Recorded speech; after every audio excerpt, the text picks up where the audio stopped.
One of the initial steps of the military Psyop program is directed toward the hostland military establishment itself. Since the military represents the government to the populace, their actions and attitudes can do much to create a favorable image of that government in the minds of the people. A soldier's attitude goes a long way toward implementing an effective military Psyop program.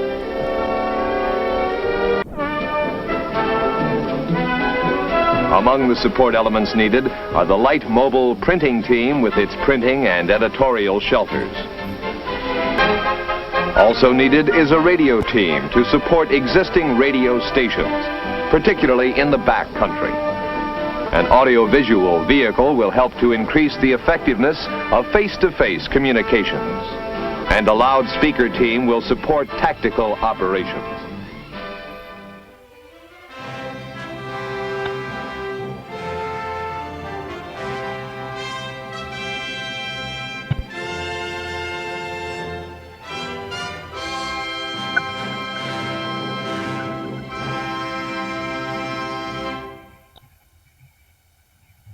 Okay, we are live, and you'll notice that this is someone other than Dr. Judy. This is Dr. Allison and Dr. Ray. Actually, we got Allison up on the screen right now. We got Ray off in his undisclosed location.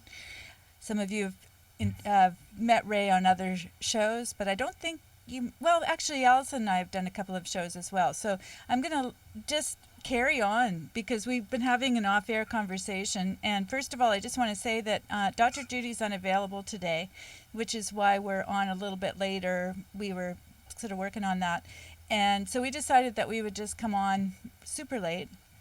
On the West Coast here, it's actually 4 o'clock, so it's not that late. But if you're anywhere around the world, you may have just gone to bed by now. So anyway, we're going to, our topic is how to handle the whole social media thing. And we've got a bunch of different perspectives here. So I'm just going to let you guys introduce yourselves and sort of just pick up where you left off. Can you do that? Absolutely. I'm Allison Richards. I'm a journalist and a filmmaker, and I've just come back from 9 months in Peru, 6 months of which was spent in the remote Amazon jungle. So I had a great break from social media and disconnected completely. And when I got back, like middle of March, I found myself overwhelmed because I just can't handle what people are doing online right now. It's really disturbing when you walk away from it and you come back and you see it in a fresh light. But I'm trying to, pick through and find the truth from a lot of disinformation, misinformation, and also enter into conversations with people without having it become ugly. And that's what's happening is people are having ugly conversations on social media.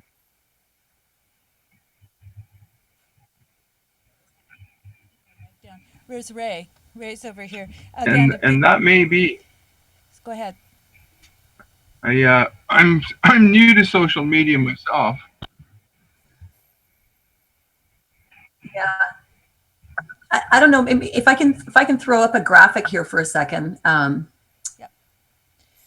I just want to let people know we've got a few people that are watching, and you're expecting to see Dr. Judy. We're just doing something a little bit different today because Dr. Judy's unavailable. So great to see you guys here, and we're going to have an interesting show with Ray and Allison. So she's going to share a screen with us, apparently.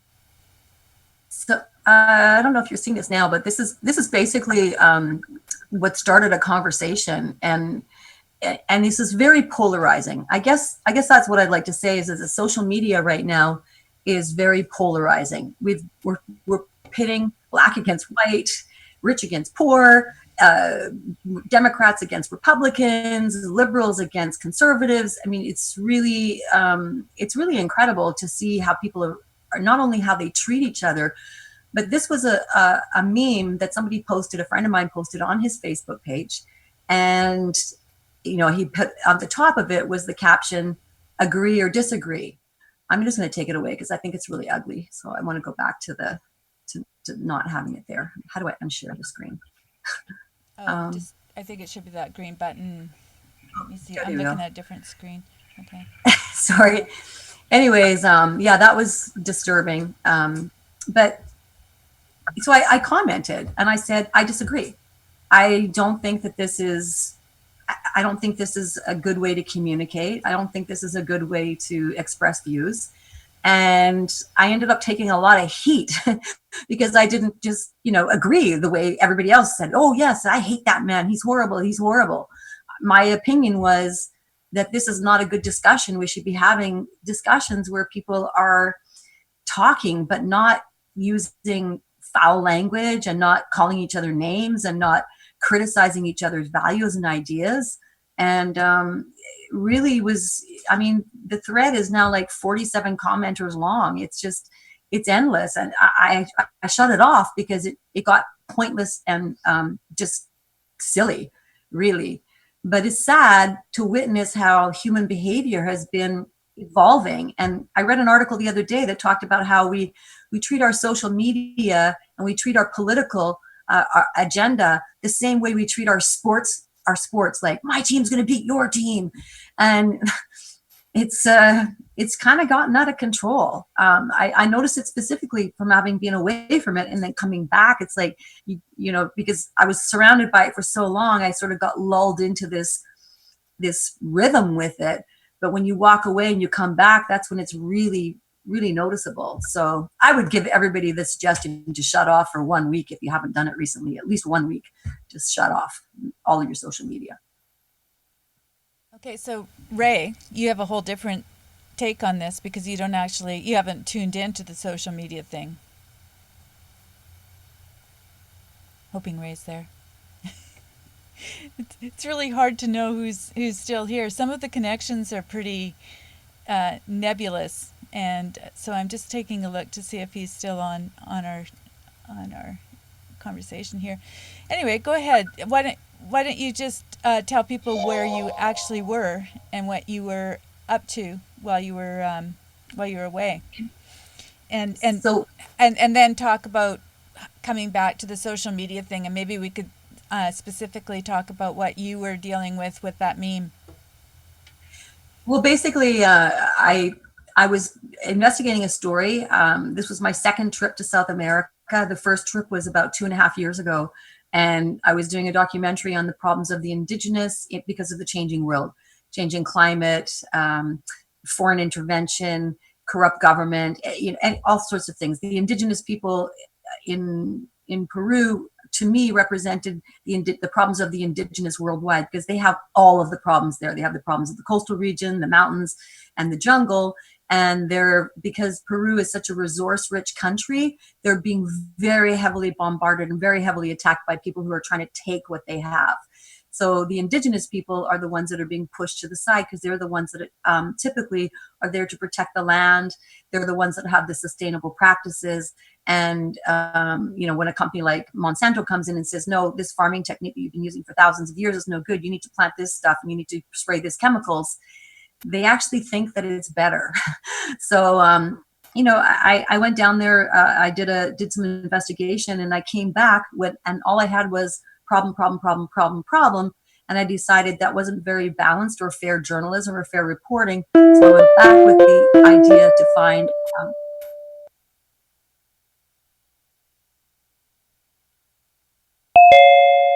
We lost Ray for a minute, so we're coming back in. Ray's coming back in. I'm sorry to interrupt that. Okay, let's see. I gotta get back to the garden. I'm trying to find where he is. Oh, I think he's over here, maybe. Just a sec. Whoa. Okay. Sorry, folks. I've lost one of our meeting members. Okay, let's just do this. I'll invite him over here, and we'll see if he comes in. Hey, Allison, are you still there?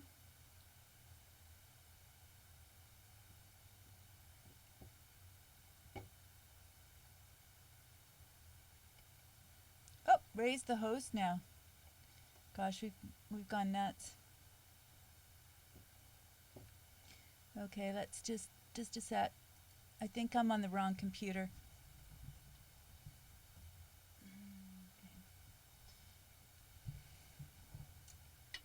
Sorry, folks.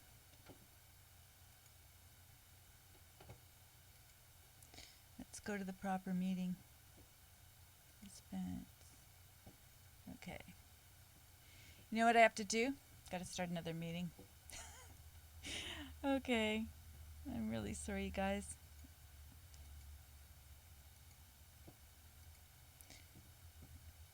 Okay.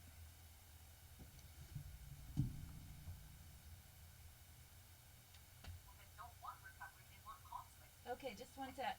I guess that's what I found. The takeaway for me was people don't want discussion. They want conflict. Yeah. Sorry, Allison. We just had a little bit of a glitch here. I need to invite Ray over here, and I invited him on the wrong computer. Sorry about that.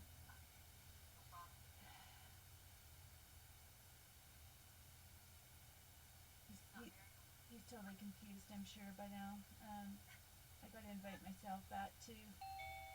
Okay, invite. And he's at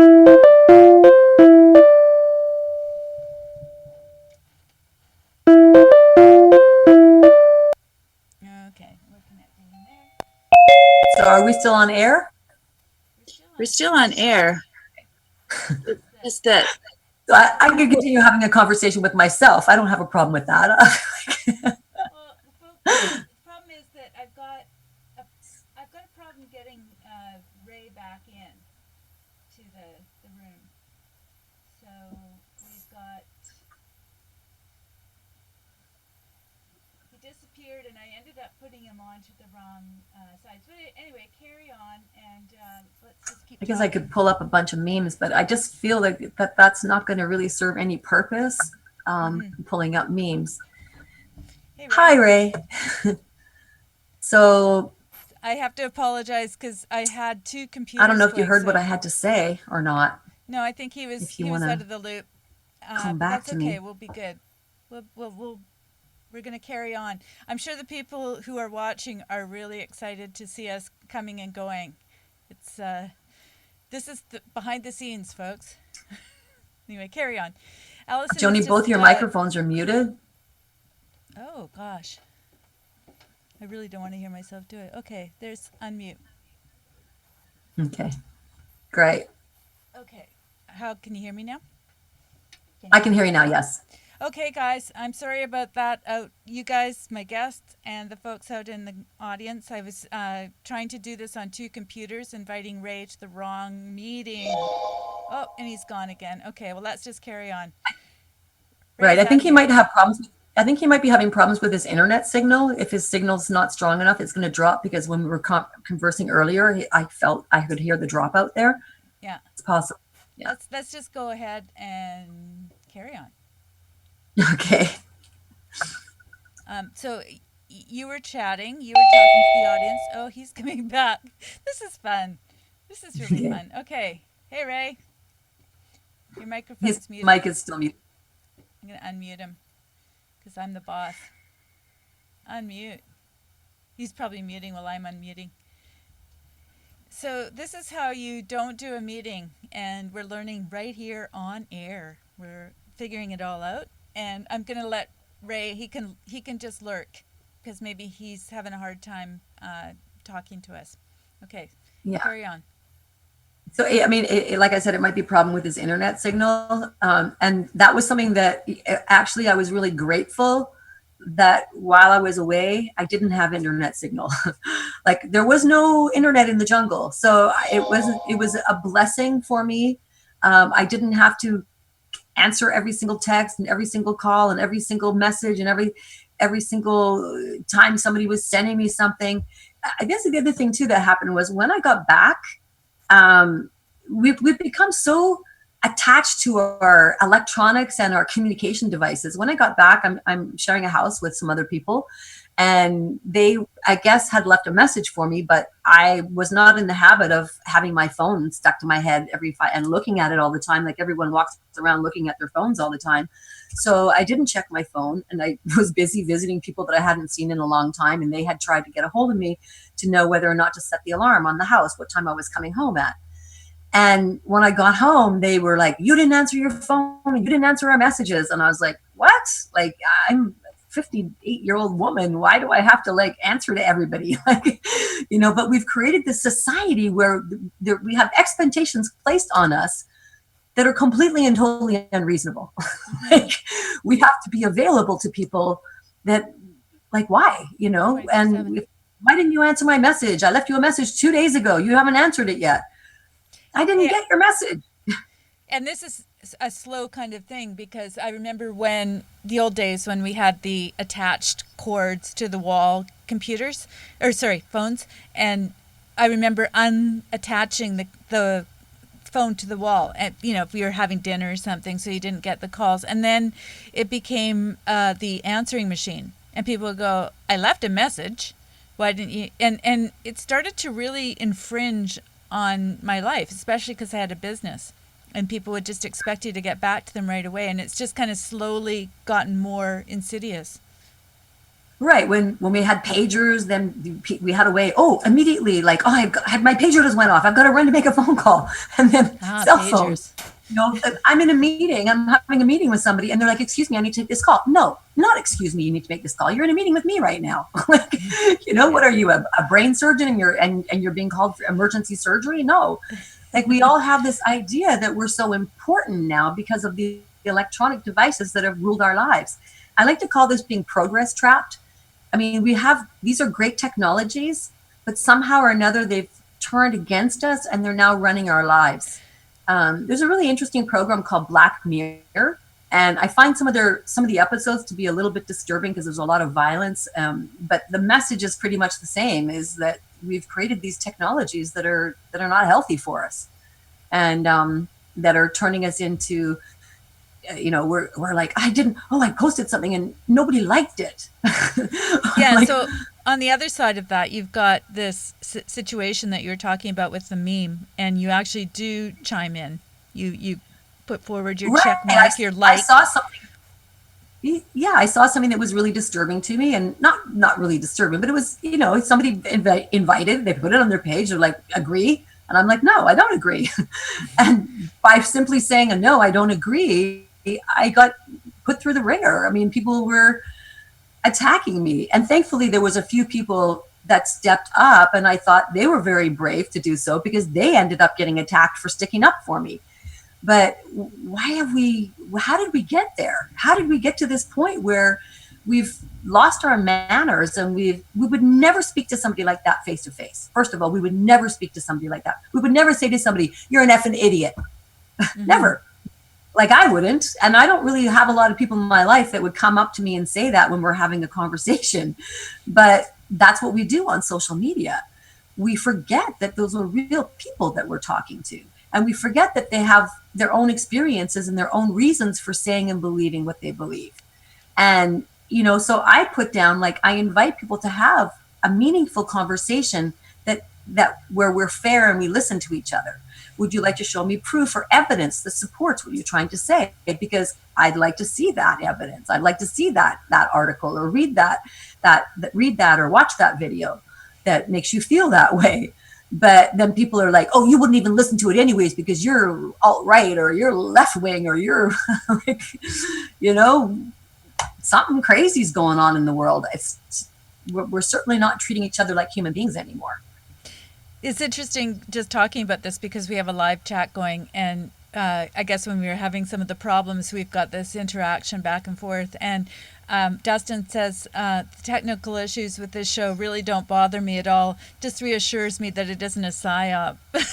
So I think that's an excellent point, because it's these kind of slick shows. There's a lot of things that I'm not sure about in the world, but I can be sure that I am just a person here trying to get the message out. And because Dr. Judy isn't available right now, we're going to Plan B. And it's not really Plan B, because Allison and I were going to do a show together anyway. So it's cool to get to get the feedback, I should say, from folks and to introduce Allison to you. And Ray's coming back. We've got Ray, and I think there's Ray, and he's having a few internet issues, but we're just kind of going with the flow. Absolutely going with the flow. And this is all part of the getting rid of the Psyop. You know, it's kind of funny that people would say, oh, it's not a Psyop because it's called the Psyop Recovery Room and could be a collection agency. And that's an interesting perspective, isn't it? Because that's really what Facebook is. It's a collection agency. Oh, yeah. Ask Cambridge Analytica. There's a prime example right there. Yeah. I don't think people are. I think a lot of people are not aware of how their information is being used. Like they think, oh, I'm not doing anything wrong. I'm not a criminal. I'm not doing anything wrong. So I don't care if people look at my stuff. But, you know, meanwhile, they're doing these personality tests to find out what color they are and what cartoon character they resemble. And through that process, they're answering a series of questions that tells somebody all about them. And then that information gets used against them to manipulate them. So, you know, people who say that they don't care, they should care. Oh, speaking of phones. I don't. Brain surgery. She's got some brain surgery. I forgot that I should put my phone on silent or on vibrate when I'm in a meeting. That is perfect. It couldn't have come at a better time. Did you know that Allison was actually Dr. Allison, the brain surgeon? She's got people calling all the time because she's in demand, actually. So actually, what's really funny is not a lot of people have this phone number. So how do I turn this? There we go. Sound. Turn it off. See, I don't even know how to turn. I don't even know how to turn the sound off on my own phone because I haven't used it that much. Anyway, sorry. I apologize. That's okay. No, I think it's perfect. It's like an exclamation point to what you were saying. It's and really, thank you for not taking the call. My phone hasn't rang for days. I'm not that important. I appreciate you not taking the call. You know, it's like you know, the alternative, the normal thing that people do now is like, oh, gotta go because I've got a phone call. You know, doesn't really matter about what you're doing. I gotta go now, and so it's kind of. This is a little case in point of how you might want to just put the phone away and let them wait. But, you know, is that patient going to be able to wait for you? Well, I remember when call waiting first came. Like you would be on the phone, you'd be talking to somebody. And then that was cool. But then call waiting would come. And then you had like this predicament, like, oh, what do I do now? Because the other people can hear that a call's coming in, right? Yeah. You're like, I got another call coming in. You know, like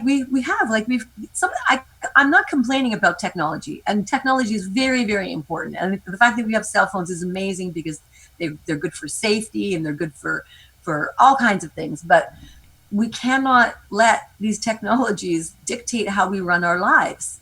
And that's what's happening. The same thing with the social media. The social media has become a controlling force for a lot of people. Like they get up in the morning and they have to look to see, did they get any messages overnight? Did anybody like the picture that they put? Oh, what's going to happen? Well, how come nobody did this? And really, it's quite sad that we've created this dependence on our devices. Sorry, I just wanted to interject because we do have some live stuff going on. There's a fellow in the chat or woman or somebody. Let me see what their name is. Anyway, apparently it's false advertising because it's not Dr. Judy.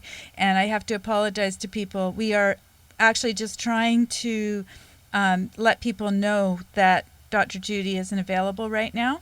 And we're carrying on with the show. She's usually here every Saturday. So my apologies to folks in the audience who think that it's Dr. Judy. And I will actually, just a sec, Ray Wood's coming back.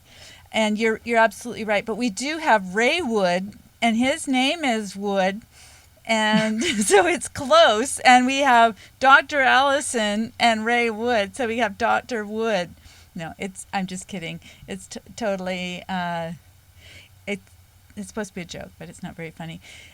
So Dr. Judy is not available today. We are having Allison and Dr. Wood over here, Ray Wood, and he keeps dropping off. I want to see if Ray's actually here. Can we hear you, Ray?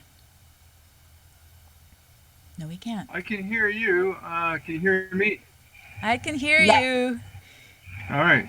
It's kind of like we're Well, we'll try it again. the moon mission actually did a better job of communicating than we can to now. So let's Well, just they go had with eight that, tracks. All we've got is this invisible stuff. right? Oh, so Osama Very number 5 says there's no brain surgeons here. He says he did it all. I did it all. Mwahaha. I'm just letting you know that we're getting some responses. And so if it's Osama number 5, it's over there. Okay, let's go ahead with our show, with our false advertising Dr. Judy Wood show. Okay, carry on. Yeah. Oh, Sponsored by Dr. Judy Wood. Yeah, we got a little bit of feedback from one of our viewers who said it was false advertising, and he has a point, except that we actually do a show every week, and she's just not available this week. So we're trying our best to fill the gap, and Allison has been doing a stellar job because she's telling us all about her experience with social media.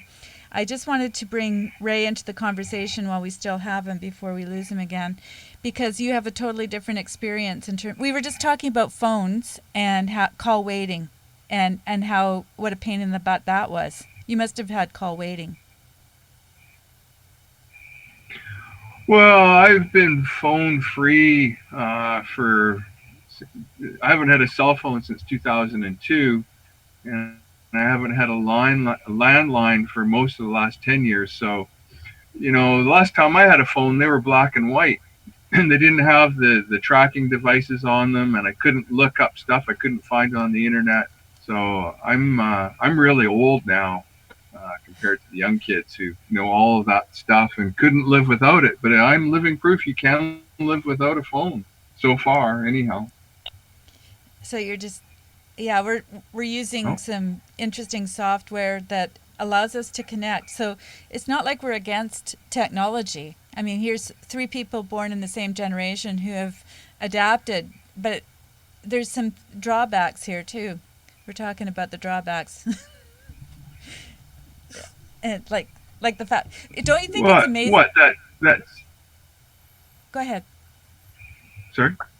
You think that CIA tracking device in your pocket is a problem? I don't have a pocket. It just tracks me. Yeah. But it's more than that. With the chemtrails that we have today, we don't need the phones to track us. The phones just help create that signal to track us with, but we're all carrying a metal resonance from the food and the GMO uptake and the metal mesh that the chemtrails put down. We're all a little beacon that is monitored and tracked over the smart grid and the other grids that we don't even have names for on social media yet, because people are so busy fighting over the stuff they think that they know that we haven't really had time to look at the stuff we don't know yet. But Allison is right, as are you. There's a lot of noise in social media these days, and I was having a discussion earlier about that. What are the four signs that lead up to acceptance? There's denial and anger and all of those stages before we get to the point where we accept it.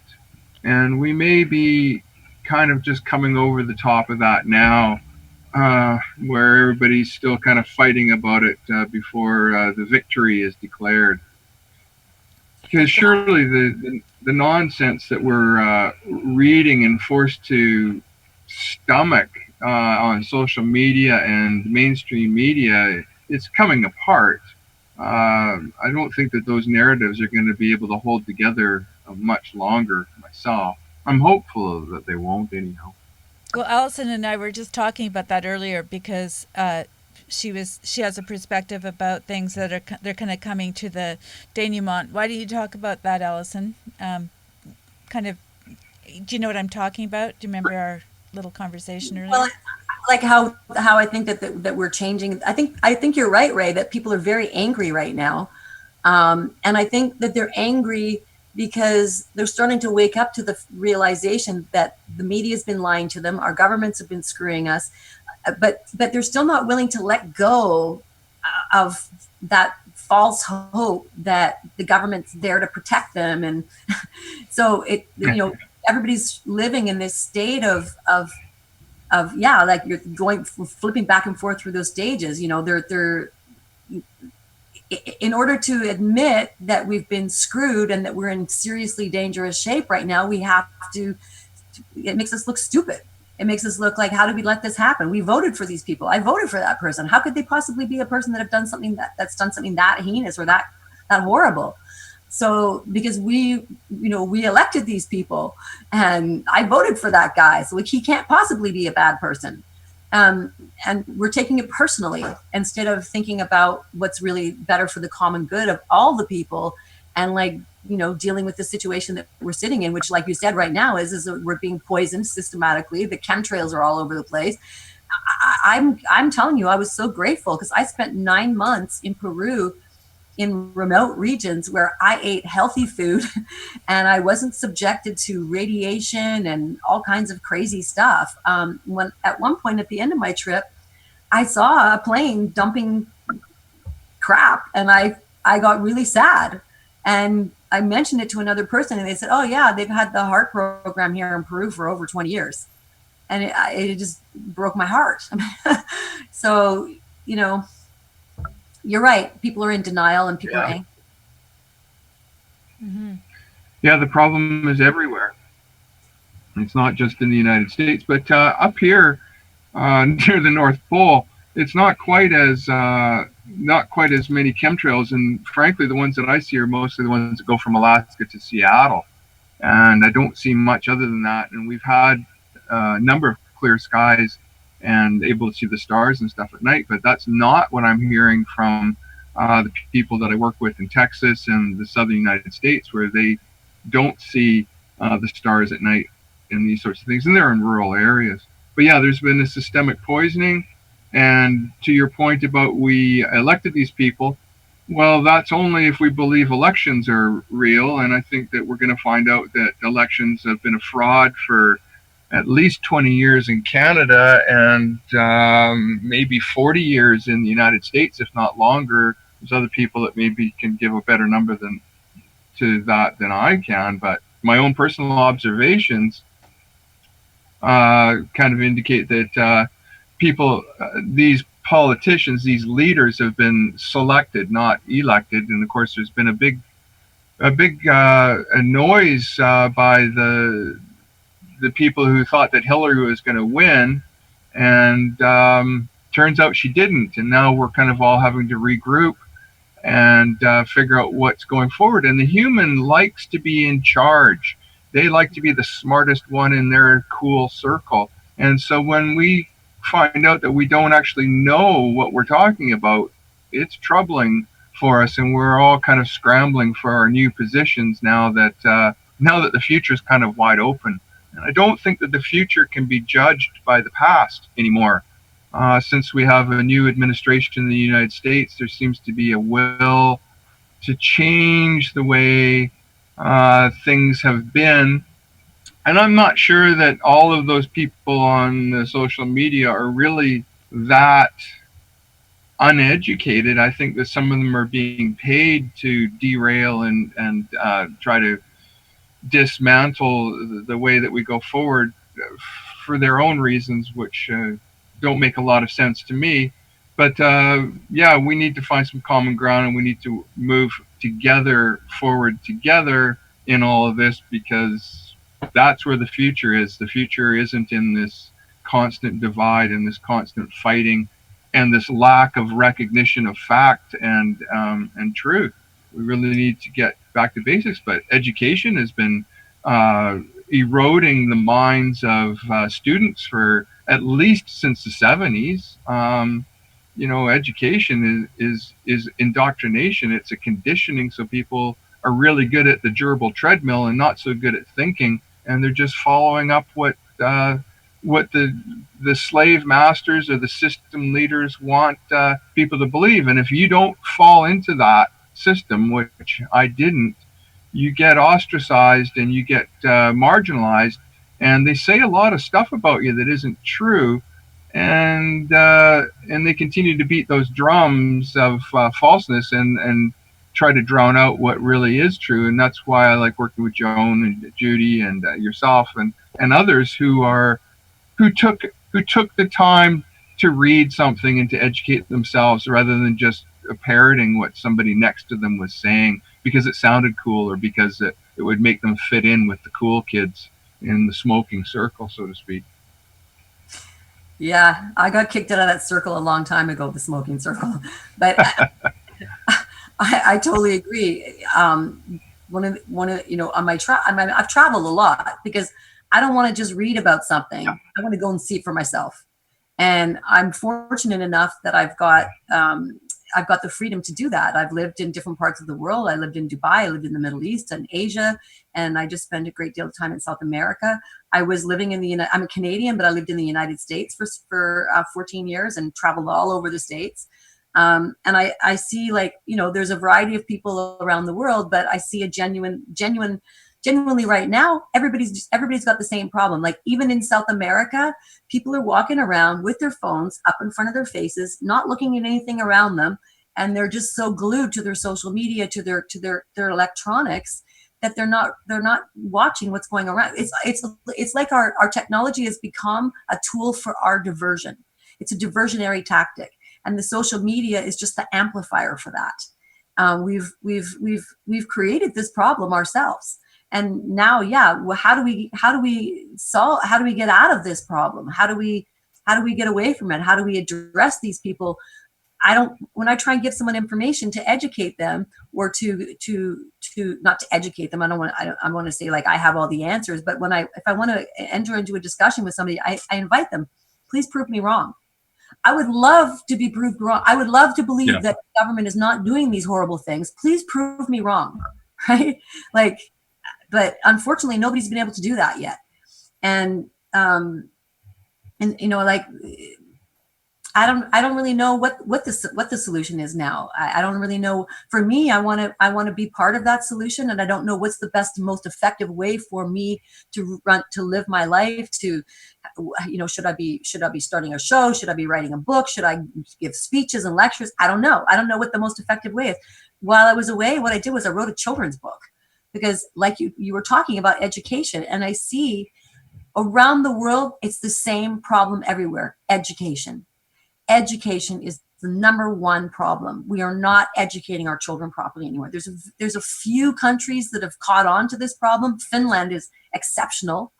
And some of the Scandinavian countries have got really good education systems, but our education system's over 200 years old. We expect children to sit in a classroom and listen to somebody talk, and that person doesn't have all the answers. So, I don't know. I'm at a loss for what I should be doing next myself. I'm really kind of just, grabbing in that barrel and hoping that I pick something out of it. Well, I think what you're doing is you're living your experience, and you're having a real experience, and you're owning what it is that you know. You're not taking your word from the cool kids in the smoking circle. You're going out there and you're earning what you own, what you know. Whereas a lot of other people are just willing to parrot it.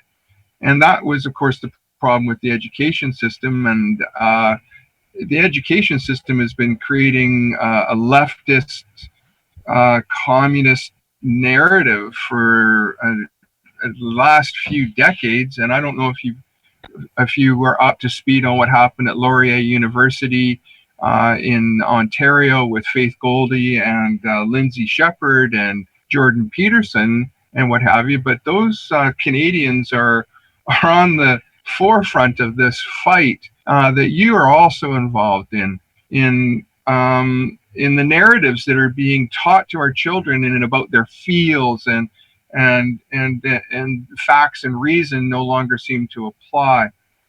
To answer your question in part about what do, we just continue to live our lives the best that we can and set the best examples that we can, so that when people ask us, when they recognize that you're walking tall and proud in your being, when they recognize that in you, then they will they'll gravitate towards that, and they will ask you questions, or they'll read your books, or they'll look you up online, they'll read your website, something like that. But to try and push any of this information and to try and help as much as we want to help others come to this, as much as we want to help them, we can't help them because they don't want to be helped. They already think that they know everything that they need to know. And of course, we know that they don't, but it's going to take a while for the grade 3 students to catch up to the grade 10 curriculum. And that's just the way it is. And the education system has been horrible at educating people because we're not creating thinkers, we're creating followers and people for the treadmill. But that's been the plan for a long time, is just to create followers. And the people who have been thinkers throughout history have been assassinated in all kinds of different ways. You know, we could think there's been an example that of 2,000 years ago, and there was an example 100 years ago, and there's examples every day now of people being villainized, if you will, for the facts and for the truth. So we're just going to keep. Go ahead. Right. When you say assassinated, that doesn't necessarily mean killed, but your character can be assassinated, because people have tried very hard to assassinate my character. Like, I totally understand that. I want to just interject about what you were talking about with the education, because this is something that I found when I was down in South America as well. Somebody had mentioned to me that this one particular university in Peru, in a city called Piura, which is in the north, that they were like the top university. They had the best curriculum, they had the highest tuition, and they were ranked as the top university in Peru. Well, interestingly enough, the small hotel that I was staying at in this little surf and beach community up in the north, 5 English professors from that university came for a weekend to stay at the hotel. And I actually had like a part-time arrangement. I spent 4 hours on the reception desk at that hotel during the 2 months that I stayed there in exchange for a deal on my room, because I'm a poor, starving writer. So I checked these people in, and I had their passports and all their information. And what I found was they were all young, and they were all from the United States, and they were teaching English at this university. And I engaged one of the girls, and I asked her like about the experience and how she got the job and all that kind of stuff. And then I looked her up. I looked her up on LinkedIn, and I did my own research because I wanted to know more about her. I had her names and probably was violating some law by doing that, but I did. And I found that none of those people had a university degree. None of them were teachers. None of them were educators. They had gone to university, but they weren't English majors even. And their job was to teach university English in a foreign country. And I thought that, to me, seemed really strange, that this university that was ranked the top would be having teachers that weren't even properly qualified. And I got to say that they were making $99,000 US a year. Well, I will go and teach one of those jobs for $99,000 a year. Heck, it sounded like a pretty good job to me. That's a lot of money, especially when you're living in a country like that where it's like $3. It's that's like making $300,000 a year. That's basically the equivalency is of what they were making. And it was horrifying to me. And then when I looked more about the university, I found that they were run by Opus Dei, which is like a cult within the Vatican. So I think this is controlling it. Like, I feel that they're purposely sabotaging the education of people in third world and developing countries so that they can maintain a slave base. That's my opinion. Well, I don't think your opinion's too far off base. We've certainly been creating slaves for as long as I can remember, and as far back as I can read, there's always been slaves of one kind or another. To your point about those people who didn't have the degrees to teach the courses that they were teaching, what does that say about our education system? Is the education system failing, and that we're failing to produce people with the qualifications to go out and do this? Or is what we're seeing entrepreneurship and ingenuity and initiative by those who broke free of the education system and said, you know what, this education system isn't for me. I'm going to go teach it because I'm smarter than school, so to speak. And that's where I the picture because I'm not formally educated, but I'm involved in the healing arts, and I have technology that can heal, well, that can assist in the body's immune system so that the body can heal itself, from cancer to HIV to ALS to almost everything is remediable. And there's been, for cancer, for example, there's been over 400 cures that have been brought forward in the last 100 or so years that have been suppressed. And they're suppressed by the pharmaceutical industry, and they're suppressed by the AMA and the doctor schools. And who owns the doctor schools but the Rockefeller Carnegie paradigm? And the further back that we go and the more we pull the layers off of this onion, the more evident it becomes that there's been a plan in place far longer than you and I and Joni have been here together on this experience, and that we've been born into it, and those, our parents were born into it, and this plan was already in play and in motion, and maybe for thousands of years. It really depends upon who a person reads or where they want to take their credible information from. But I think that we're waking up to that, and if you're familiar with the QAnon phenomenon that's going on in the world today, QAnon seems to be getting people to investigate this information more and more and more, and drops bits and pieces of it. People go out and they research it, and they're having the conversations. They're having the difficult conversations when we find out that we really don't know what we thought we knew. We don't have the stability. And so that brings me to the Mayans. And I'm not speaking about the Mayan Indians. I'm speaking about the Maya themselves.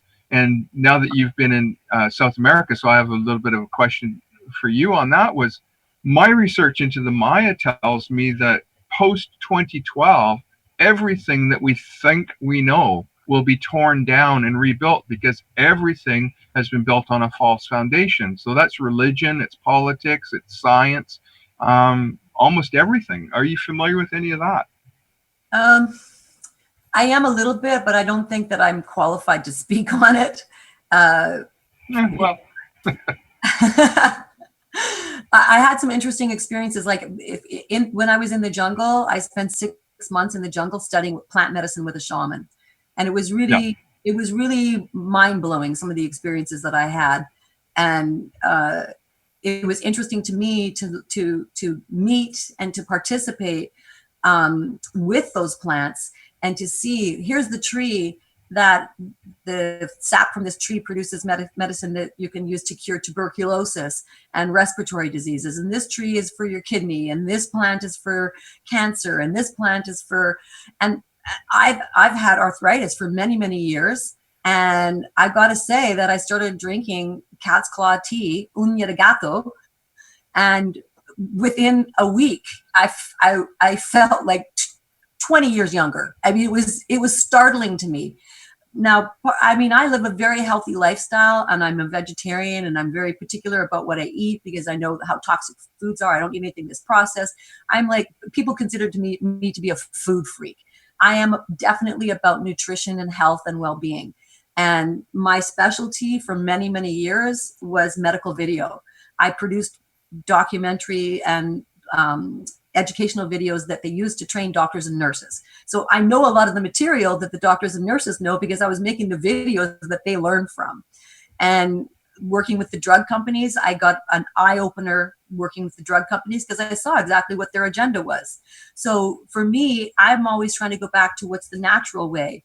And when I met this shaman, the first thing that really impressed me was that he had his traditional Amazonian traditions, but he also incorporated in his prayer and in his ceremony a Christian belief, because the Catholic Church came into Peru in the 15th century with the Spaniards, and so they've had the people had that forced on them in a lot of ways, the same way religion was forced on the Native Americans here in North America.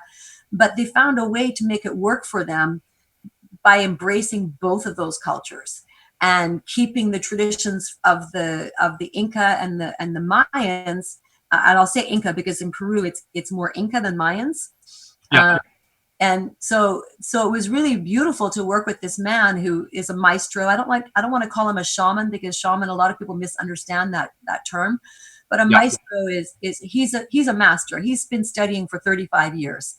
And he taught me a lot about the jungle and the plants and the medicine. And this is where the pharmaceutical companies go. They go there, they get the plant, they study the plant, and they synthesize a drug. But why can't we just grow those plants and take them naturally? This is what I don't understand. Why aren't we using natural drugs the same way they were controlling the legalization of marijuana? Because they knew that the marijuana was unpatentable and they're not going to make any money off of it. Now the governments have caught on to the fact that they can make money off taxing it and controlling it. But for all these years there was prohibition against marijuana, and we know that it's a healthy drug. We know that it doesn't cause a lot of the same problems that a lot of these other, painkillers or opiates cause. The opiate epidemic in North America right now is unbelievable. My 21-year-old granddaughter had a friend die in her apartment in front of her. I mean, I'm sure everybody knows somebody who's overdosed from fentanyl in the last, it's all too common. And what are they doing with those 18-year-old boys that are overdosing? I'm sure they're harvesting the organs. That's valuable material. The human body is worth $2.4 million.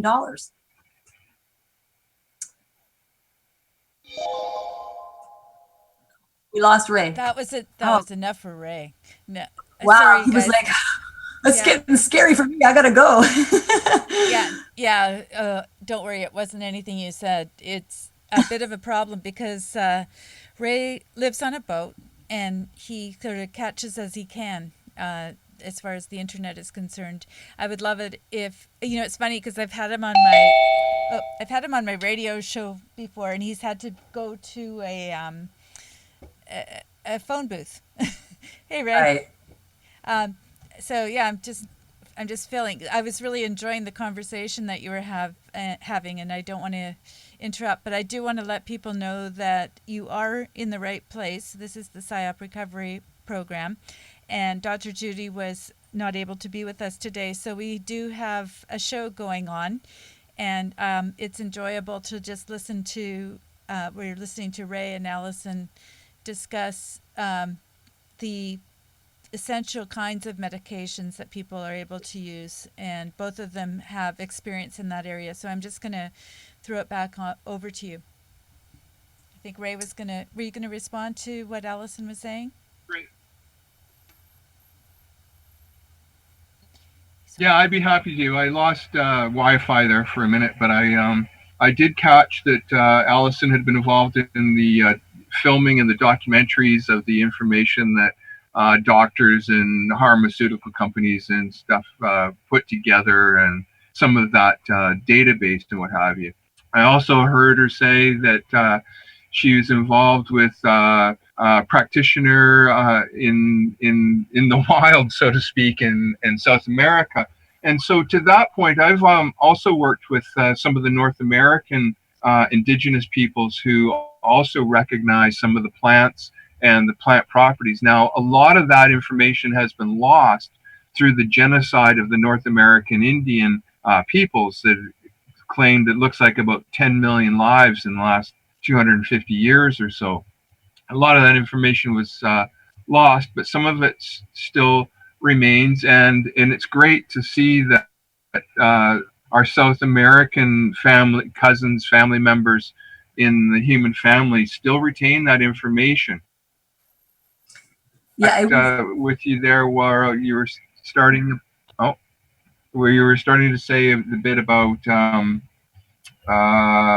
marijuana and how it was villainized and criminalized and what have you, and also that a certain part of the population could gain control of our health and our wealth.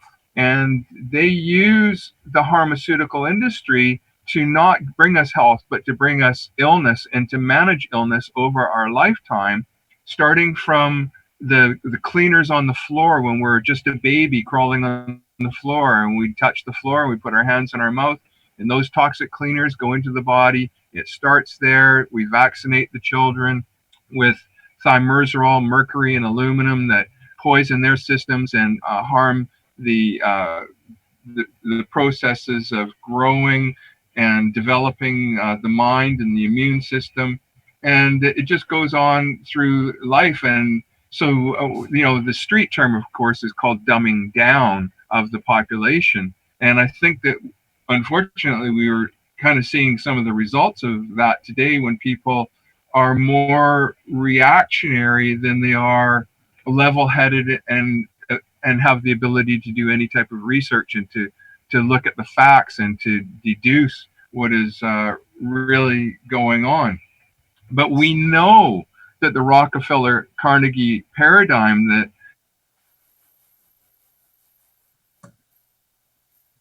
Uh-oh. Uh-oh. Bill. Okay, well, I'm not sure if he can hear us or not, but I'm going to answer because I wrote a couple notes while he was talking. I just want to expand on that, bringing it back to the education system, because this is something I dealt with one of my own kids, is Ritalin and ADD. And now there's Adderall and all these things. 40% of the children in North America are on prescription drugs. It's out of control. So they've created an education system where it's not up to date with the world we're living in. Kids are like multitasking and doing all these things, and they're so far advanced. They're way ahead of the school system, and they're sitting in a classroom and they're bored to death, and then they get labeled attention deficit, and then drugs are forced on them. And I'm actually, you go into people's houses and you see on the dinner table the kids' pills, and yeah, I mean it's sad actually. And the same thing with too is how we've normalized the idea of being on antidepressants. A huge portion of the population is taking prescribed antidepressants, and these depressants are so damaging to our system because these are chemicals. We're putting chemicals in our body. Now, if I get depressed, I meditate, or I take a walk, or I go skating, or I ride my bike, or I do something to like release the endorphins and those feel-good drugs that are naturally within my body. But now, I've had family members tell me when I've been sad about things that have happened, they've said, oh, you should probably take, you've had a terrible thing happen to you. You should probably get some sedative from your doctor. No, I don't want to be sedated. I want to deal with these feelings.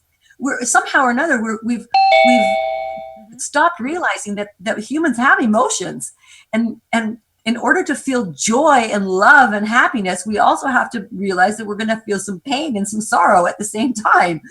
And anesthetizing ourselves is not the answer, but we've created this, take a pill society. And, again, taking it another step too, just the way the education system and the medical system have eroded, even the way we deliver babies. Like such a high percentage of the babies that are being born now are born cesarean birth for no reason whatsoever. I mean, technically there should be like 0.01% is how many really need to be emergency cesareans, but we're doing like between 30 and 40%. And these babies, before they're even born, have had massive amounts of drugs injected into their systems. And so the medical industry has basically taken hold of our physical bodies by controlling, by drugging us. This has become completely normal in society. But do you think that this is one of the reasons that we end up with this inability to articulate things and to discuss things? Because we're looking at this idea of if you have pain, then there's a solution to the pain that is other than going through it. I always say, you can go round, you can go up, you can go down, but you got to go through it. And there's so few people that want to go through it. And I'm speaking as a person who gave birth to a lot of kids, so without any chemicals. So I'm not suggesting that people do anything that I'm not willing to do myself. Of course, I haven't experienced some other people's pain, but I'm just suggesting that there's a whole ethic there that says you don't have to go through pain. And so that they encourage you to take the drug. Right. And so that leads to a new generation of people that need their safe spaces, and they need to they haven't actually experienced pain. Like our parents did, and we did to a certain degree. We were the first generation that came along that had these so-called solutions to everything. You know, there's nothing supposedly that couldn't be anesthetized. So Well, no, you're absolutely right. I mean, for me, I had all three of my kids without any medication, and I had complicated births with two of them, very complicated births. One, they were demanding that I have a cesarean, and I kept refusing. I said, the baby is showing no signs of distress. I don't care. It's been 36 hours. I'm having this baby naturally. Yeah. But they were pushing, and this was 38 years ago, 39 years ago. This is not like it just happened yesterday. So this practice has been going on for a long time. And you know what the reason it is, it's all about the money, because they make more money off those procedures. They don't want the doctor to have to sit around and waste his time. If you have a cesarean birth, it's scheduled. You're in and out. It's so, and they make money off the anesthetic, off the drugs, off all those things. They don't make money off of a natural birth because they can't charge you for the drugs. You're so cynical. Gosh. Mm-hmm. It's really interesting because, yeah, my oldest is unbelievably, he's 42, and you know, it's the same. Well, of course, we had our children when we were 5, right? Both you and I, right? And so it's you know, I could see what a struggle it was even then to say that I was going to have him naturally, because you know I weighed about 98 pounds and he was 9'3", and it's like, yeah, there's complications, and you just go, I'm going to go through this, and it's like, you are selfish, you know, that you would do this to your baby or to the doctor. In fact, my doctor went to Vancouver. I lived on Salt Spring Island, and he went to Vancouver for a conference in the middle of it all because he was just like, this is taking too long. So yeah, that was a long time ago. I had a doctor walk out on me too, because he had a dinner party to go to. He's like, he was the one who was pressuring me to have the cesarean because he had a dinner party to go to. And I said, no. And some other doctor delivered the baby. He was perfectly happy to do it for me.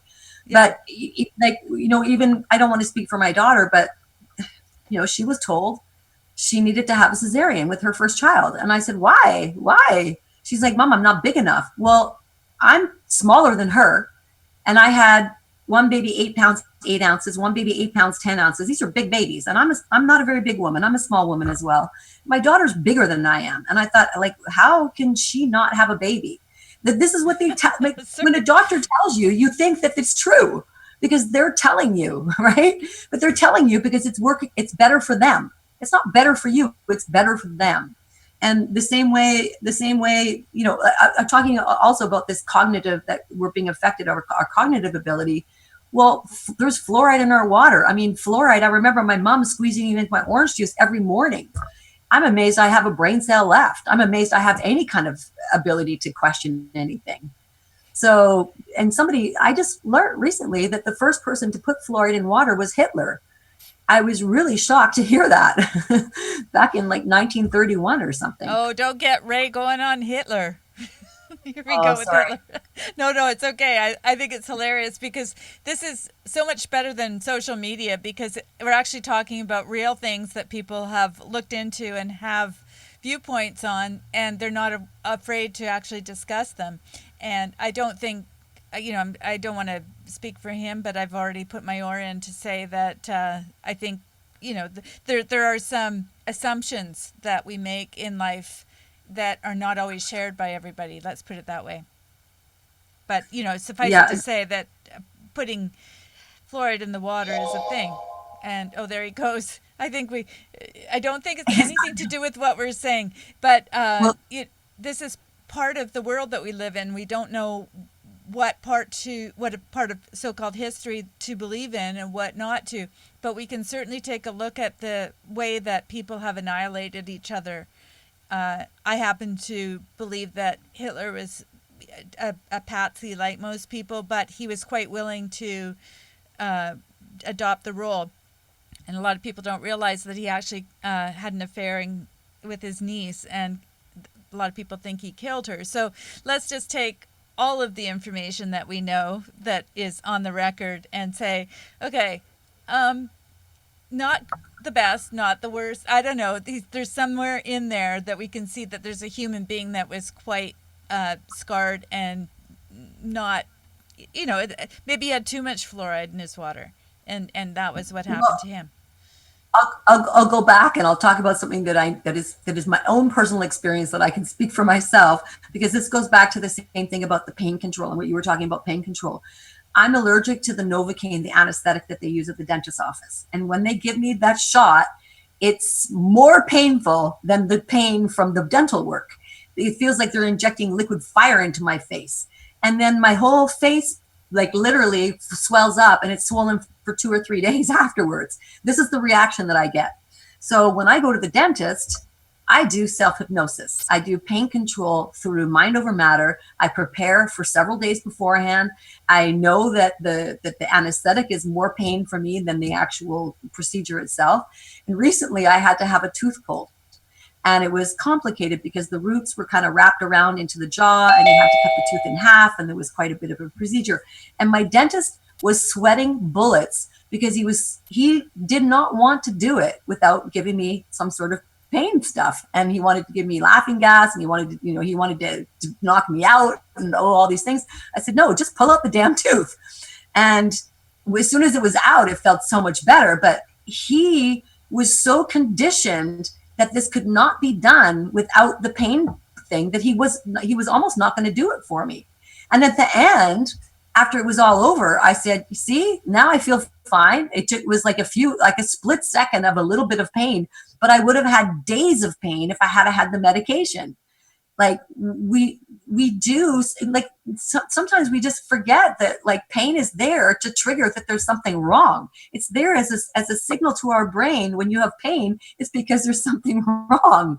And we take a pill and we take the pain away, but we're masking problems. Yeah, oh, my leg is hurting. Well, you got cancer, or you got this, or you got that, right? You take a pill, you don't feel the pain, and you're not dealing with the problem. What is causing the pain? That's what we need to find out, not just here, take a pill and shut up. Well, what I find interesting is that, each of us has had the childbirth experience a number of times, and you're able to deal with that through, in my case, it was Lamaze and La Boye and all these different ways that you can control your breathing and your sense of perception even, and, be involved with the process so that it's actually going to be less painful and more productive. So why are we not able to adopt those things? I find it very difficult because I have the same problem as you do with certain drugs. And when I was dealing with cancer, they gave me morphine to, you're supposed to administer it yourself. You have this little drippy thing and you push the button when you need it. And they were getting mad at me because I wasn't using it enough, because they said, you're going to let the pain build up to the point where you won't be able to manage it. You got to keep a steady flow. And I thought, well, I'm managing it another way, which is why I'm not screaming. So right. It's interesting to use those techniques in other ways, or to see that your body actually can handle a lot more than you thought it could, especially if you've been through difficult childbirth as well. So, hey, Ray. Well, the body creates its own anesthetic. You just need to train your brain to do the work that it can do itself. Once the body recognizes, like the body signals pain to tell you that there's something wrong. Once you know that there's something wrong, once you acknowledge it, once you say, okay, I'm dealing with it, it doesn't need to keep sending you the pain signal anymore. This is what people don't understand. Once you understand the psychology of pain and the reason that we have pain because it's our brain's way of saying, hey, there's something wrong here. The nerves are sending a signal saying there's a problem here, folks. There's a problem here, folks. Like think about the fact how people have psychological pain after they've had a leg amputated. There was really this amazing, this guy was going around Cambodia and Vietnam, and it was this program for kids who had stepped on landmines and people who had limbs missing, and they were having phantom pain. And he basically was doing like a mirror therapy with them and putting a mirror between the bad limb and the good limb, so that you're duplicating the good limb. So it looks like you have, it's I can't explain it very well, but through this mirror therapy, you're looking at a healthy limb and you're mirroring it. So you're like, hey, I've got two healthy legs. and your brain eventually gets retrained and it stops sending out that signal, because sometimes there's a little bit of a disconnect. You just have to reprogram the brain to realize, oh, that leg's not there anymore, or that arm's not there anymore. There's no need for it to be sending out that pain signal. But I have a great capability to deal with pain because I've trained myself to do it. But on the same token, when I have pain, I investigate. What is the pain from? Why am I having this pain? Why is this a pain from a tooth that's infected? Or is this an earache pain I'm feeling? Like, what is this pain in the side of my face? So, a lot of people too, they take a pill and they ignore the pain, and then the problem gets out of control. So the lie about you need to take the drug to keep the problem in control, it doesn't fly with me, because the pain is there to educate you. Mm-hmm. What say you, Ray? I'm sorry? I'm just seeing if Ray's there to be able to chime in. I'm trying to get him while he's here. Yeah, I am, and if you're able to hear me, I am able to hear part of the conversation and to do with pain. And so the analogy, are you able to hear me? Yes. Yes. Affirmative. Hear me. 10-4. Okay, so what I wanted to say about that is that pain is the check engine light. And if we just let the check engine light burn out, or we take the bulb out, that doesn't fix the problem. The problem continues, and it continues until we need a whole new engine, not just whatever that problem was. And so Allison is absolutely correct when she suggests that deafening or deadening the pain is really just putting a piece of tape over the check engine light. It's not a fix at all. And our bodies are made to tell us when something is wrong, and contaminants in the muscles or in the tissue that cause bacteria or a fungus or cancer, if we're going to let it go that far, is all there. And then, like she says, the doctors want you to take these pills and drug yourself up so that the condition gets worse. I wanted to say that most people don't die of cancer, they die of cancer treatment. And I know people who work in the industry, and I watched the pharmaceuticals murder my mother a little over 10 years ago in the very same hospital where I was born. And they do it by cranking up the amount of drugs that they put into the body, so that the process terminates quickly once you get to a certain point. But the doctors will never ever recognize the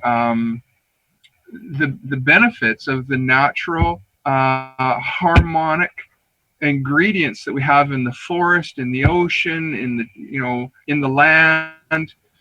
They're just completely oblivious, because that's their game. They want to patent a synthetic, and back to marijuana, nylon is the synthetic hemp. And hemp makes better cars, it makes better paper. Yep, it does. We lost him again. I'll continue his conversation. It makes better clothing. It makes better. It's a more sustainable crop. There's a million things, but the problem is that there's the cotton industry is not making money off of hemp, and the pharmaceutical. Well, I think that the cotton industry thing was a bit of a scam on us. Of course, cotton isn't really particularly very good for the soil. It strips it out. It's not the best product. Cotton. No, and cotton uses extreme amounts of pesticides, herbicides, and fungicides. So it's no, it's not a solution. This is why we have exactly. And who makes money off of that? The cotton industry. Well, or the Monsanto. Yeah. Oh. Yeah, it's the folks that are building the planes and the people that are distributing the all oil of companies. The crap on the well, and a lot of this stuff is oil based as well. It's interesting. The glyphosates am I saying that right? I mean, they're made out of oil as a base, and there's yeah GMO glyphosate Roundup chemical. Mm-hmm. So you can see that there's a whole industry that's Yeah, built around. it helps you to absorb more aluminum. I'm just going to mention a couple of things in the chat because I don't want people to think that we're ignoring them. One of them, Dustin says, the herpes virus, which never goes away, lives deep in the nerves under your teeth. I'm also going to say alternative treatments can get rid of herpes, which is Reeferman says, and then sugar is poison for your body. And I just want to say that my mother told me that sugar was white death. When I was growing up, I wasn't allowed to have sugar. We had molasses and various other things. He says honey is good. It really depends on the honey, and the honey should really come from the area where you actually reside, because the plants in your area are healing for your particular ailments. It sort of it goes together. And there's certain types of honey that are better than others. So just be aware of that. And these guys probably know more about it than I do, but just I just want to say that yes, sugar is poison, and the fructose, corn syrup, all that sort of thing. I try to use no sugar, or maple syrup is something that I use a little bit of. It goes a long way. Go ahead. Also there's stevia, which is a plant grown in South America and in Peru. It's grown in the highlands, and it's a natural sweetener it's completely harmless, and it's 0 calories. It tastes a little bit like it tastes a bit fake, so it adds the downside to stevia is that it's also a natural drug for diminutility. So it's a sterility drug, and that's the downside of it, is it reduces the ability to reproduce. Woohoo! Birth control and, and something sweet. What more could you want? To Joan's point about sugar being poison, everything is poison in the wrong amounts. Sugar is a carbohydrate, and they want to teach us that carbohydrates are bad and they're a problem. But what part of what really happens there is that carbohydrates initiate hydrochloric acid production in stomach acid. And stomach acid is the first line of defense in your immune system. When, in my opinion, in my research, when sugar is bad for us is when we are packing a yeast or a bacteria or something that feeds on the sugar, and then we're feeding it, and then we're feeding a bad environment. But I think it is in Peru. There's all kinds of people who live just off of the sugar cane. Now, I recognize that there's a difference between sugar cane and refined sugar, but maybe Allison can speak to that. It was actually really surprising to me that there's a lot of different types of natural sugars available in Peru. There was, like, the same way as we have maple syrup here, they have a syrup from a tree there as well. The only thing I would say that what I saw happening in Peru is Coca-Cola has entered Peru, I don't know, probably 50 years ago. And the people there are eating refined sugar, and they're eating processed sugar. So unfortunately, the majority of the people are now living in cities, and they're now living a lifestyle that's modeled after what they believe to be a better lifestyle, which is the North American way of living. And they really should go back to their basic ways from before, because they had all the children there have rotten teeth. And it was really difficult to see that. But you watch a kid, and they have this thing called Inca Cola, and it's yellow, and it looks like it's like a really bright it looks almost like antifreeze, and it's just syrup. It's syrup, and it tastes like bubble gum. It tastes like old-fashioned bubble gum. Actually, when I first smelt it, it reminded me. I got like this flashback to my childhood. But there's lots of great natural sugars, and I agree that, like, I have a sweet tooth, but I satisfied my sweet tooth with things like fruit or dates. I try and limit my actual refined sugar intake as much as possible, but I think there's every now and then I allow myself to have like a piece of chocolate that has sugar in it, or I allow myself to have some kind of little treat or a candy or a caramel, because I mean, I eat really well and I take pretty good care of myself. So, there's nothing wrong with like having that little tiny bit now again. But what we do is we've added sugar to everything in the processed food industry. There's salt and sugar in everything. And, I think that a lot of people at one point we were more aware about sugar, but now we've seemed to have lost that sense or something. I don't know. Like I remember the whole White Death thing too. My kids never had sugar when they were little. I give them, like when they got a treat, I give them a carrot.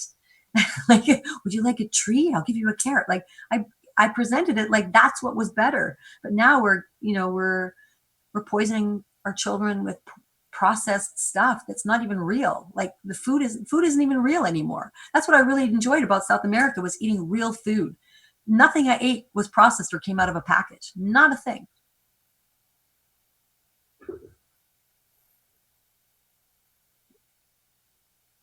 Dead silence. I never know if Ray's just listening or whether his internet is cut out, but I'm trying to keep the conversation going between the two of you because it's much more interesting than if I were to chime in. And there's all sorts of perspectives on this, but I'm going to say that the closer to nature that you can get in terms of your eating, whether it's sugar or not, the better.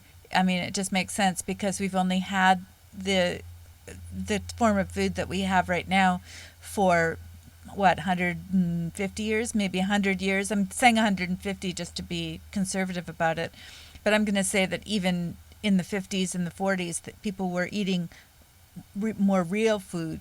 The food has gone south on us in terms of even broccoli and that sort of thing, that the nutrient levels have disappeared. One of the things about Ray is that he knows a lot about sodium chloride, and I've had him on the show quite a bit about talking about that. So he has some other perspectives, possibly because he's seeing that it's the sugar, the craving for sugar, that would indicate that there's other things going on within our body as well. Ray, are you there? Yeah, it's hard to tell. He did mention yeast and funguses, and I can speak to that because I lived in a house where I was exposed to black mold and methane gas, and I got very ill. And I didn't know that there was this problem in the house. I just kept getting sicker and sicker, and I thought I had allergies, and I thought I had an ear infection, and I thought I had a sinus infection, and all these things were going on. But I had been living outside the country for 17 years. I had been living in a desert area and then living in the Middle East, and coming back to Vancouver, which is a very wet climate with a lot of green space. I got sick, and the doctor said, "Oh, you have allergies, you have arthritis, you have this, you have that." Like I didn't get diagnosed properly because of the situation. And finally, we found that there was black mold in the house that I was living in, like large quantities of it. And it was under the subfloor in the basement. Every time the heat kicked in, it was just blowing it right at me. So I got really sick, and my bilirubin count was really high. My cholesterol was through the roof because your body processes toxins and turns it into cholesterol. I thought, how can I have high cholesterol? I'm a vegetarian. I don't eat anything like that can make me have high cholesterol. Anyways, in order to cure that problem, because the fungus mold is a living organism that's in your body and it acts like a cancer. It eats your neurology, and specifically it likes your nerves and it likes to eat your brain. And the only way, there's no treatment. The only way to get rid of it was to control it by starving it. And starving it meant no sugar, no grains, no things that the mold could live off of. So I basically ate for a year and a half garlic, onion, kale, cabbage, celery, broccoli, greens, like nothing fermented, no vinegar, no wine, no cheese, no mushrooms, nothing that had any kind of mold or any kind of fermentation process, no soy sauce. And so, yes, I do agree that a lot of people are walking around, they're full of organisms like mold or candida, yeasts and funguses, and the sugar cravings are because that stuff wants to be fed. Yeah. I think Ray's back. Hey, Ray. He's been here. No. I don't think he can speak. One of the things about sodium chlorite is the underlying assumption is that there's parasites and pathogens that are living within our body. And of course, the World Health Organization, which of course we can trust in every possible way, says that 93% of us, or some very high number, are living with living with parasites and pathogens, and that would be at the bottom of all of the different problems that we're having. And of course, those things also, they crave sugar. And the other thing about them that's really interesting is that they can hide behind things like mercury. And so what's happening is that the mercury will often excite the parasites. And so you can see that would have implications for kids that have autism. And, that's the mercury tie-in. And it's all really interesting. And the fellow that discovered this tie-in was in the Amazon, and a lot of the folks that were taking him down the river got sick with malaria, and all he had was that stuff that you take camping with you to clean the water, and it's basically sodium chlorite. You activate it, and so he gave it to them, and the malaria was healed within 4 hours with all these guys. Well, malaria is supposedly not able to be healed, and this has been suppressed completely. And so Ray he went down to Brazil and various areas. He went to Mexico to study with, I'm glad he's back. I'm feeling for Ray and basically speaking for him, and I shouldn't. Now, Ray, while I still have you here, I just wanted to, I was just talking a little bit about the parasites and pathogens that are at the heart of some of these things. Can I just let you take over from there? Oh, I jumped too fast. It's so funny because we can see Ray, and we're hoping that he can chime in. It must be really difficult for him because I know he can hear what's going on, but he can't participate so Ray, for those of you that are joining us now, he lives on a boat, and he basically catches whatever Wi-Fi he can, and apparently right now it's not that great. So anyway, we don't really need to go into it too much. I do have more information if you want to take a look at it. Dr. Andreas Kalker, I did a really good in-depth interview with him, and you can find it on my channel. So but Ray is amazing, and I want to have him on just to talk about the sodium chlorite, because it really helps us to understand what's going on with autism, with the mercury content in our body, and the sodium chlorite gets into the cells. Like, it actually gets inside the cells. It doesn't deal with the cells themselves. It actually goes in, and it has a gas that can penetrate the cells. It's a phenomenal thing, and it kills off the parasites and pathogens, but leaves all the good stuff.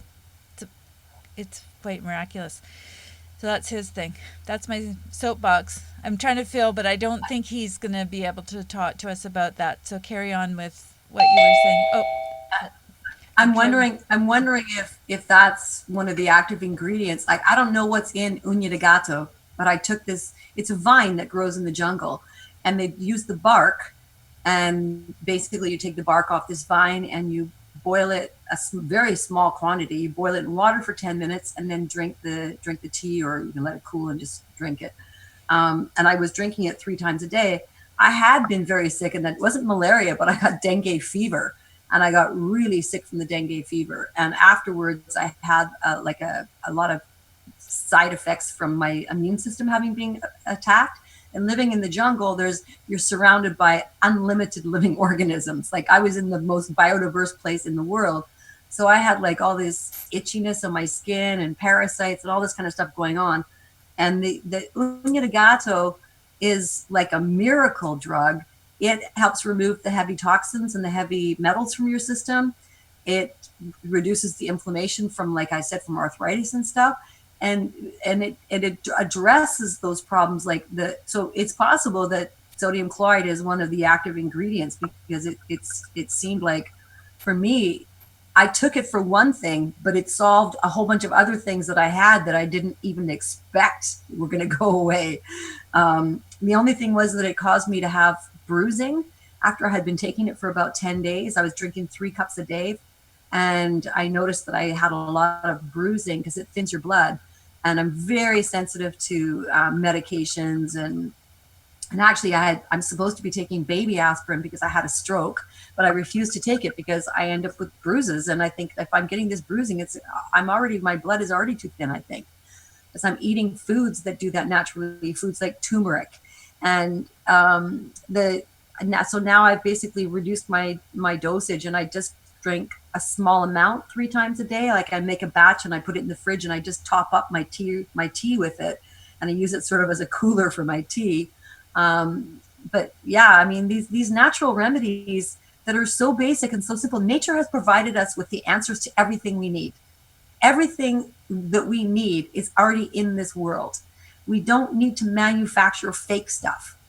We need to learn how to grow these things so that everybody can have access to them. Maybe it's a distribution problem, but manufacturing fake drugs is not the solution. Are you able to Right. chime I in? don't know if you can hear me. Yes. Yes. Woohoo! Yeah, I'd like to address that because one of the things that I heard you say was about the food and that we were eating better food before, and that's true. But what's also true is that we're eating more toxins today. Dr. Richard Beck taught me that when we have toxins in the body that the body can't process in the way that we used to process toxins, and that way in the past has been to put it to the feet or to put it out through the extremities. But what happens is that the body will create fat and surround the toxins with fat so that the toxin can't harm the body. And if we look around, we can see a lot of people who's maybe their parents obese, but they're obese. And we say, oh, it's because they're eating sugar. Well, it's not so much that they're eating sugar, it's that they're eating toxins and things that are not natural and things that are not harmonic with our bodies and with our chemistry. So the body, to protect it, it surrounds it in fat cells. And then people gain all of this weight and what have you. So the idea is that by eliminating the toxins, then the weight drops away and the natural health returns. So it's not so much about going towards healthy food as it is getting the toxins out of our environment. And the toxins are in our environment. It's in the chemtrails, it's in the water, it's in the food, it's in the air, it's in everything now. And it's going to be a while before we can really get it cleaned out. But Allison is absolutely right. Everything that we need is already here. We just need to recognize it as our ancestors did. We seem to think that because we have universities that we know better than the ancients did. But let's take a look at what the ancients did. They built the pyramids. They built the Incan and the Mayan ruins. They built all kinds of stuff that we don't understand, and we don't have the technology today to cut the rocks the way that those rocks are fit together. We don't have the technology today to build the pyramids. And yet we're trying to say that slaves did it? I don't think so. And that brings me, of course, to the recent DNA sampling of the Peruvian, the elongated skulls, forgetting of what their name is, right the second.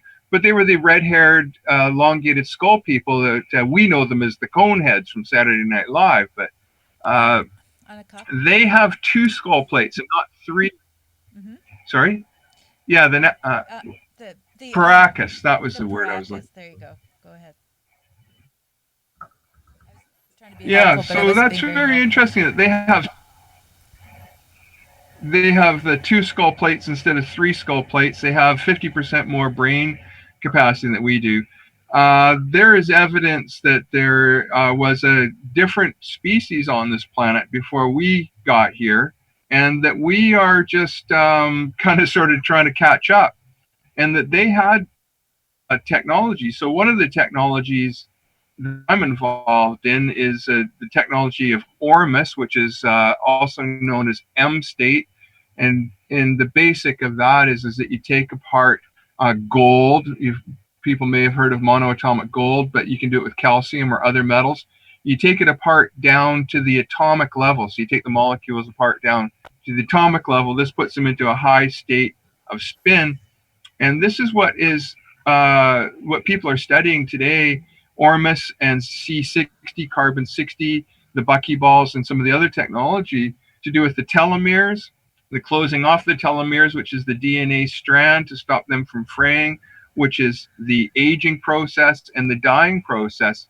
And there's evidence in the world today that there's technology here that isn't our technology, and that we don't understand it, and that there's more to this equation than what we've seen on the blackboard so far.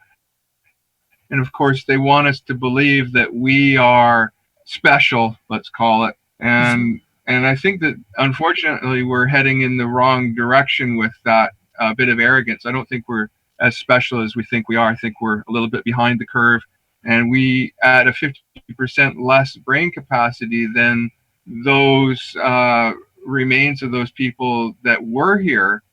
I'm not sure that we'll ever be able to catch up to their level of understanding.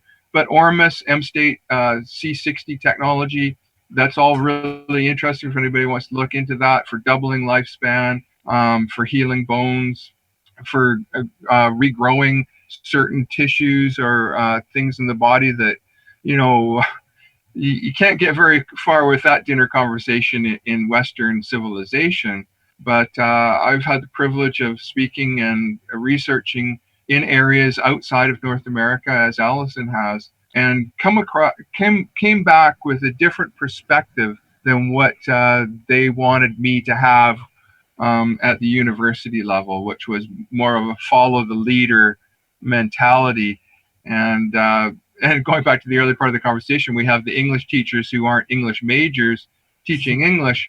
I'm finding that some of the people who don't follow the mainstream accepted ways of accreditation are superior. And Henry Ford, he didn't go to mechanic school to build the Model T to change the face of the earth 100 years ago.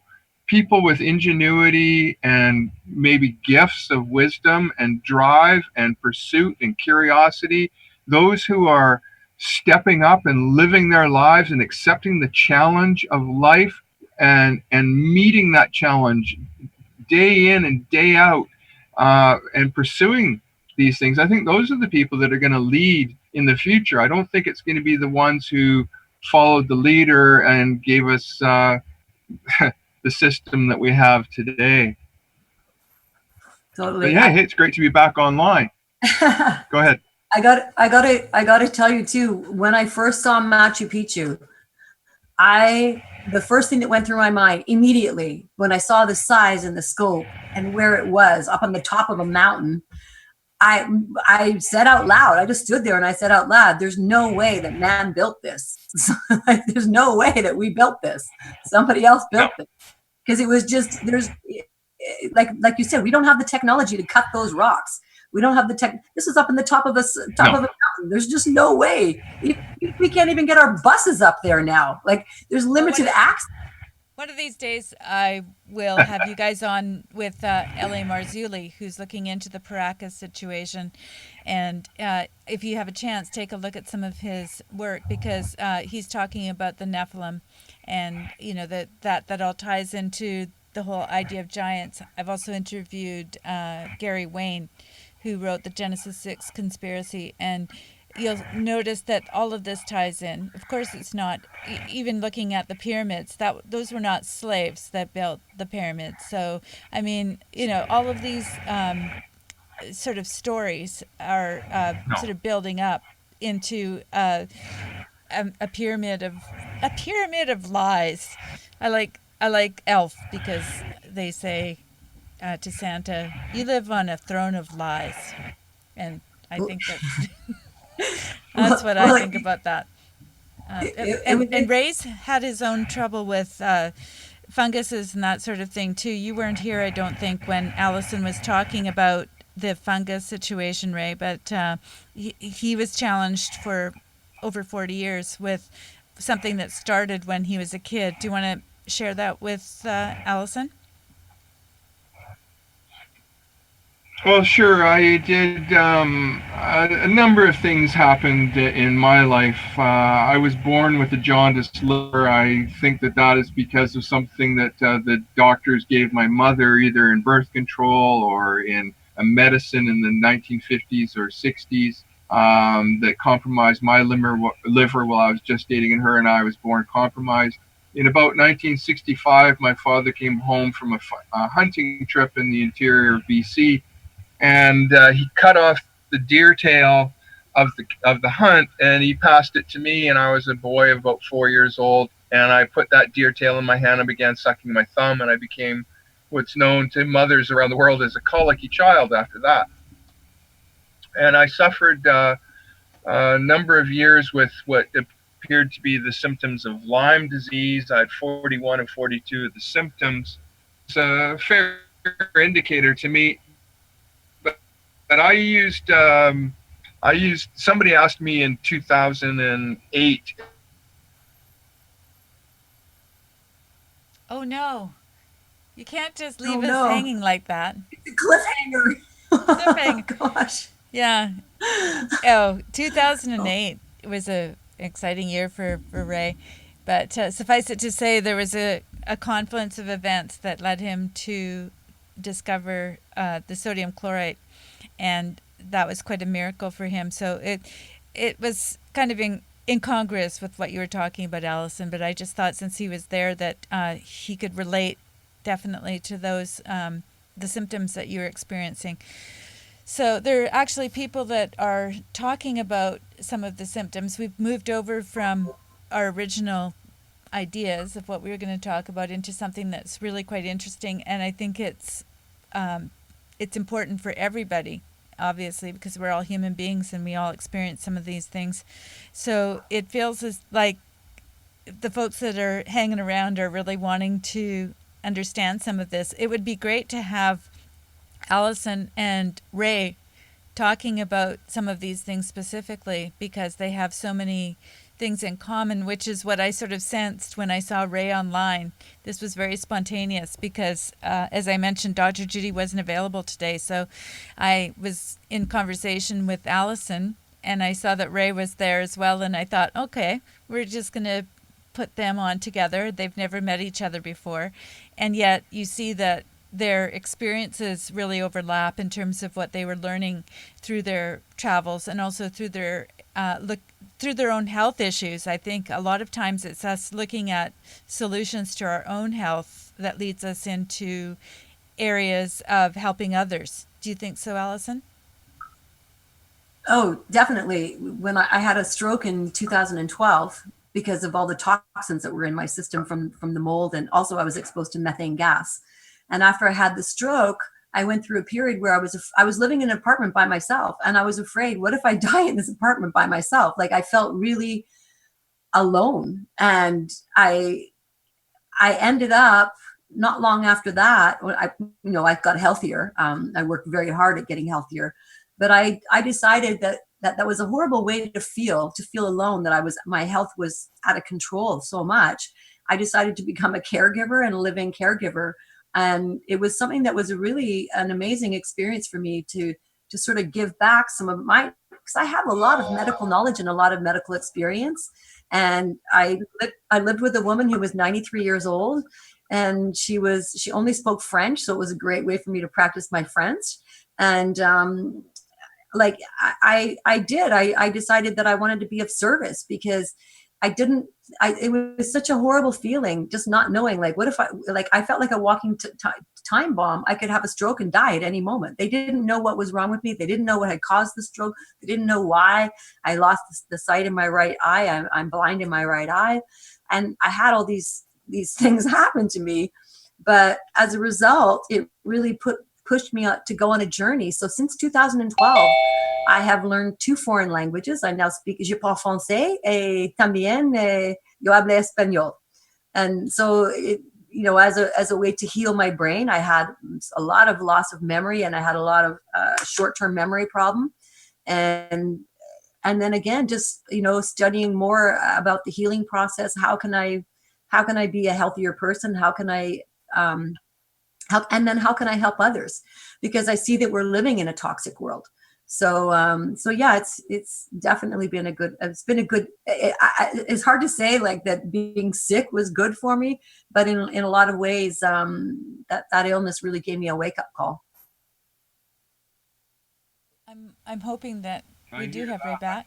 Go ahead. Hi, Ray. Yeah, I wanted to say that I also had that experience of being sick for 45 years. And once I got healed of the Lyme disease in 2009, I went out and got Lyme disease right away, right after that, to prove to myself, I guess. But had I not had the experience of being ill in my life, I wouldn't have done the research that I have done. I wouldn't have had the opportunities to work with the great people that I have worked with. And to learn the things that I learned from that. That's right. Now we're just going to speak for Ray. We're just going to finish his sentences for him. I can't tell if he's here or not because his chicken picture is still here, but I do know the story, but I don't want to tell it because I think it's important. You know what I think what we'll do is we'll wrap up the show because we've been going for quite some time now, and I do appreciate the people that have stayed by us and have gotten anything out of this conversation because it wasn't what you expected. But what I'd like to do is to formalize the conversation just a little bit more and have a show where we're actually talking about some of these things so we can have it be helpful to some of the folks. It's really feeling like this might be a good thing to do again. So I want to say thank you to all the people. I'm going to keep Allison here if you want to stay for a bit, and I'm going to see if Ray will come back on. Otherwise, we'll figure another way to get you guys talking to each other. But meanwhile, I'm going to say thank you very much to all of the audience members, and hopefully you'll go over to characterdriven.com, where I'm also hoping that, well, I know that Allison's over there, and Ray has been. He goes by Radiate. I have revamped the website so that people have to register again, but it's a very simple process. All you need to do is you have a username and just use your email address and have a password. It's very simple. I don't ask for a lot of information, but it's just to keep things private and to be able to carry on the conversation that we're having here depending on what is of interest.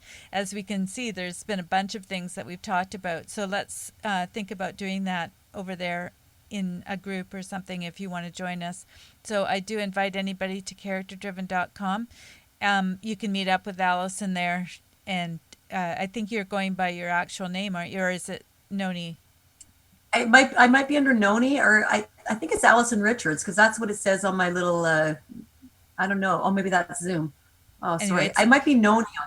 I'm either Noni or Allison Richards. Yeah, but Noni is my real name too. It just means grandma. Perfect. Okay, so I'm going to say goodbye to Noni, who doesn't seem like a grandma. So we'll just go with the Allison Richards right now, and I'm going to say goodbye as I said I would, but I just wanted to make that invitation really open to everybody, and hopefully you'll come over to the site and see some of the resources. I might mention too that I have some of the shows that I did with Dr. Judy in 2012 or 2013, I can't remember, but I've started to put them up there as an archive so folks can take a look at what we were doing then. And hopefully we'll be talking to her very soon as well. Thank you very much, Allison. Thank you to Ray, even though he's not in the room right now. Thank you very much for doing this on such short notice. I really appreciate it.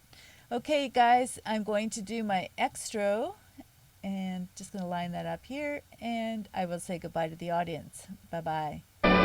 One of the initial steps of the military Psyop program is directed toward the hostland military establishment itself.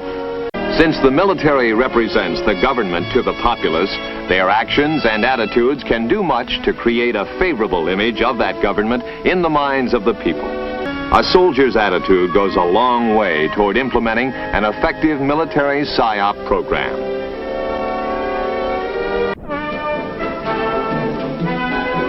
Among the support elements needed are the light mobile printing team with its printing and editorial shelters.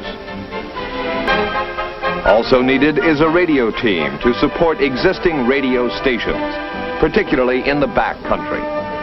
An audiovisual vehicle will help to increase the effectiveness of face-to-face communications. And a loudspeaker team will support tactical operations.